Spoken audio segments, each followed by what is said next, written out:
لكم 4 قبولات يوميا للأبناء. لازم 4 قبولات، وكل قبلة لها مكان علمي. المكان الأول أن تقبل رأس ابنك هنا، وهذه قبلة الفخر، أنا فخور بك، تثبت عند الولد العمل الصالح. هذا لما يصير عمرك كم يا دكتور؟ من الميلاد إلى 164 سنة، ما دام ابنك فقبله، ما في عمر. هذه قبلة الفخر، أنا فخور بك وبعملك الصالح. ثم قبلة الرضا، فأنا راضي عنك لأنك ابني. فين حتكون هنا؟ هذه في الجبين، قبلة الجبين. وذاك كان النبي صلى الله عليه وسلم لا يدع فاطمة رضي الله عنها إلا قبلها في جبينها. ثم القبلة الثالثة قبلة الشوق التي تعبر عن الشوق، وهو مراتب المحبة، وهي الخدين. والقبلة الرابعة قبلة الحب والمودة، وهي اليدين.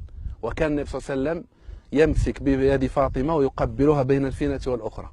فهذه 4 قبولات، ثم 5 لمسات، دليل الرحمة والرأفة والمودة والمحبة. 5 يوميا. 1 الأولى الخلف، هذه الرأفة، فكلما مسحت خلف رأس الولد مؤخرة الرأس، هذه تشعر الولد أنك فعلا به رؤوفا. ثم تضع يدك على رأسه، هذه لمسة دائما نسميها لمسة الفخر. ثم الجبين والخدين ومسكة اليد. هذه مسكة اليد تخفف عن الأولاد التوتر والقلق وغيرها.